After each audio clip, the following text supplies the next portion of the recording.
Assalamualaikum adik-adik. Di video kali ini kita akan belajar tema 4, subtema 1, pembelajaran 1, kelas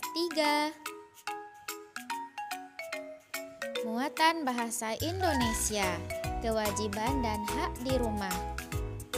Kasih sayang di rumah. Manusia tidak bisa hidup sendiri.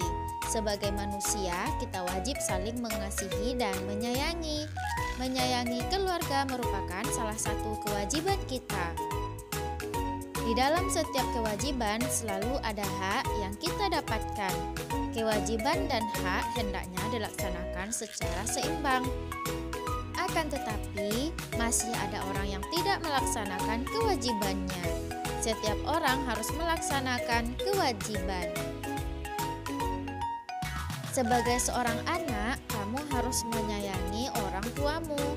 Kamu juga harus berterima kasih kepada kedua orang tuamu. Kamu harus mendoakan mereka setiap hari. Menyayangi orang tua, berterima kasih kepadanya, dan mendoakannya merupakan kewajiban seorang anak. Kamu harus bersyukur karena orang tuamu menyayangimu. Mereka juga selalu menjaga dan mendoakanmu. Jadi, setiap orang harus menjalankan kewajibannya. Laksanakanlah kewajibanmu, maka kamu akan menerima hakmu. Kewajiban adalah sesuatu yang harus dilakukan. Hak artinya sesuatu yang harus kita terima. Di dalam setiap kewajiban ada hak.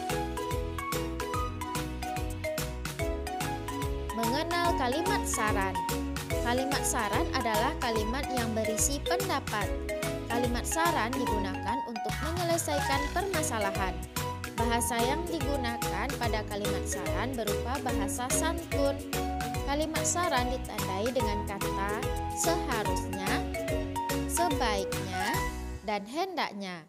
Kalimat saran muncul karena adanya suatu permasalahan. Kita akan menyimak contoh permasalahan dan kalimat saran. Kita perhatikan kalimat permasalahan yang muncul, lalu kita perhatikan kalimat saran yang digunakan. Ayo kita perhatikan contohnya berikut ini. Bentuk permasalahan. Kamar Dondo berantakan. Kalimat saran, Dondo seharusnya merapikan kamarnya. Contoh yang kedua, permasalahannya, halaman rumah Uni kotor. Kalimat sarannya, sebaiknya Uni membersihkan halaman rumah. Contoh yang ketiga, permasalahannya, belanjaan ibu tertinggal di pasar. Kalimat sarannya, ibu hendaknya meneliti barang belanjaan sebelum meninggalkan pasar. Perhatikan teks kasih sayang di rumah. Garis bawahilah kalimat saran yang kamu temukan. Menemukan kalimat saran pada teks. Kalimat saran bisa kita temukan saat bercakap-cakap. Kalimat saran juga bisa kita temukan pada teks. Kali ini kita akan menemukan kalimat saran pada teks. Kita baca terlebih dahulu teks dengan seksama, lalu kita cari kalimat saran yang terdapat pada teks. Kita bisa menggarisbawahi kalimat saran yang kita temukan. Kita bisa melakukannya seperti contoh berikut. Kalimat saran yang kita temukan di dalam teks kasih sayang di rumah diantaranya adalah yang pertama, kewajiban dan hak hendaknya dilaksanakan secara seimbang. Yang kedua, sebagai seorang anak, kamu harus menyayangi kedua orang tuamu. Yang ketiga, kamu harus mendoakan mereka setiap hari. Yang keempat, kamu harus bersyukur karena orang tuamu menyayangimu. Membuat kalimat saran sesuai permasalahan. Kita akan membuat kalimat saran sesuai permasalahan. Kita perhatikan permasalahan-permasalahan dengan seksama. Lalu kita tuliskan kalimat saran sesuai dengan permasalahannya. Saat menuliskan kalimat saran, kita gunakan bahasa baku. Kita dapat menuliskannya dalam tabel seperti contoh berikut. Hak Siti. Yang pertama, mendapatkan kasih sayang dari ayah dan ibu. Saran yang menunjukkan kewajiban adalah sayangilah ayah dan ibumu. Hak Siti selanjutnya adalah mendapat perawatan ayah ibu. Saran yang menunjukkan kewajiban adalah rawatlah ayah dan ibumu. Hak Siti yang ketiga, mendapat waktu bermain bersama ayah ibu. Saran yang menunjukkan kewajiban, seharusnya kamu juga harus memberikan waktu istirahat untuk ayah dan ibumu. Hak Siti selanjutnya adalah dapat bercerita kepada ayah dan ibu. Saran yang menunjukkan kewajiban, sebaiknya kamu juga mendengarkan cerita ayah dan ibumu. Hak Siti yang selanjutnya adalah mendapat perhatian ayah ibu saat belajar. Saran yang menunjukkan kewajiban adalah hendaknya kamu juga memperhatikan ayah dan ibumu.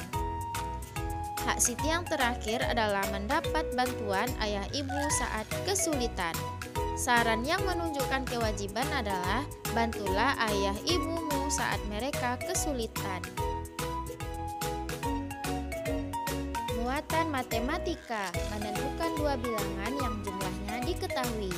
Siti mengamati kalender di rumahnya.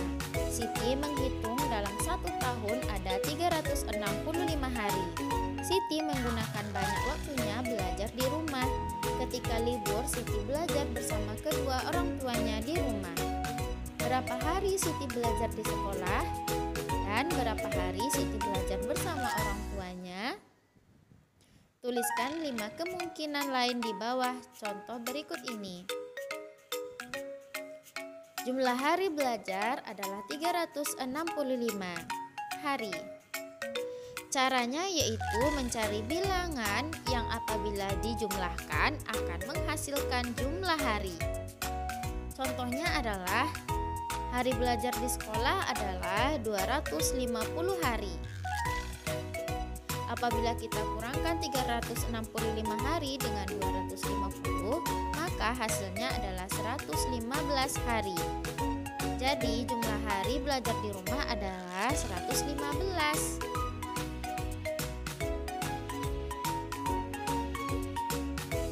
Kita juga bisa menggunakan cara berikut. Penjumlahan bilangan dapat dituliskan seperti berikut. Bilangan 1 ditambah bilangan 2 sama dengan hasil penjumlahan. Jika diketahui hasil penjumlahan, kita bisa menentukan bilangan 1 dan bilangan 2. Kita bisa menentukannya dengan cara seperti berikut. Pertama, bilangan 1 nilainya harus lebih kecil dari hasil penjumlahan. Yang kedua, bilangan 2 dapat ditentukan dari pengurangan hasil penjumlahan dengan bilangan pertama. Sekarang kita akan menentukan kemungkinan dari bilangan lain. Kita tentukan jumlah waktu belajar di sekolah dan di rumah. Kita tentukan dari jumlah waktu belajar 275 hari. Ayo kita perhatikan cara menentukannya berikut ini. Jumlah waktu belajar adalah 275 hari. Waktu belajar di sekolah adalah, contoh, kita masukkan angka 130. Jadi, jika waktu belajar di sekolah adalah 130 hari, waktu belajar di rumah adalah 275 hari dikurang 130, sama dengan 145 hari.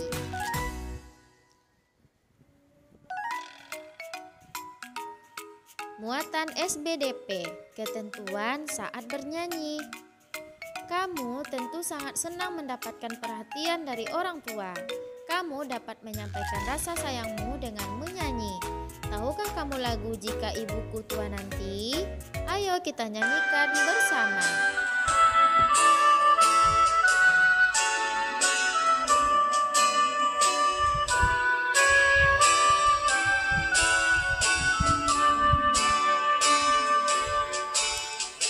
Jika ibuku tua nanti, beruban berambut putih, akan ku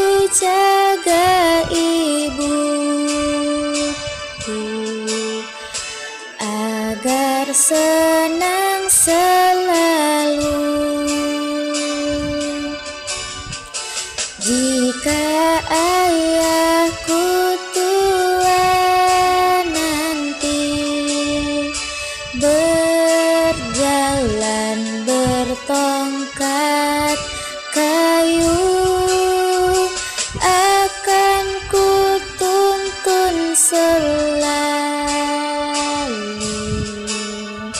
kemana ayah pergi.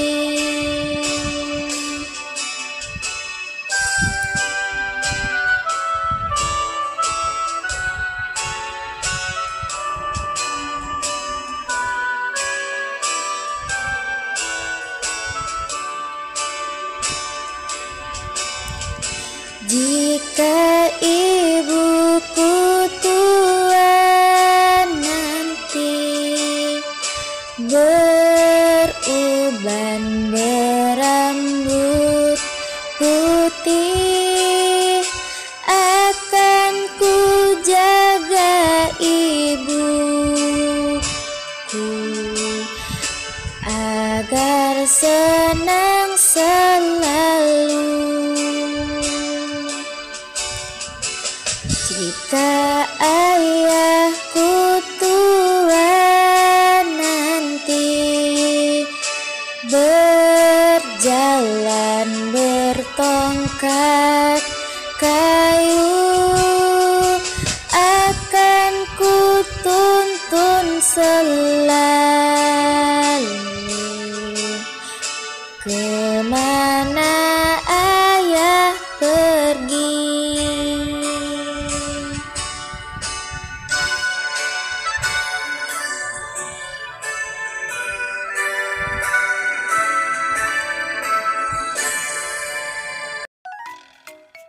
Ketentuan yang harus diperhatikan sebelum bernyanyi.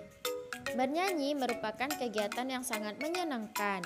Kita bisa menyanyikan lagu sambil bertepuk tangan. Bernyanyi sambil bertepuk tangan bisa melatih konsentrasi. Selain itu, kita bisa juga menjaga kekompakan dan keakraban. Sebelum bernyanyi, ada beberapa hal yang perlu diperhatikan. Ayo kita pelajari ketentuan yang harus diperhatikan sebelum bernyanyi. Pertama-tama, saat bernyanyi, kita bisa duduk atau berdiri dengan nyaman. Yang kedua, sebaiknya perhatikan lagu yang akan kita nyanyikan. Yang ketiga, kita bernyanyi dengan suara lembut, tetapi dapat terdengar. Yang keempat, kita bisa mencoba bernyanyi dengan suara lembut seperti berbisik, suara normal dan keras. Kemudian kita tentukan yang lebih enak didengar. Yang kelima, saat bernyanyi bersama teman, kita harus kompak. Lagu Jika Ibuku Tua Nanti memiliki pola irama bervariasi. Pola lagu Jika Ibuku Tua Nanti di setiap baris berbeda-beda. Kita nyanyikan dengan lagu dengan suara lembut seperti berbisik. Kita juga bisa menyanyikan dengan suara normal lalu keras.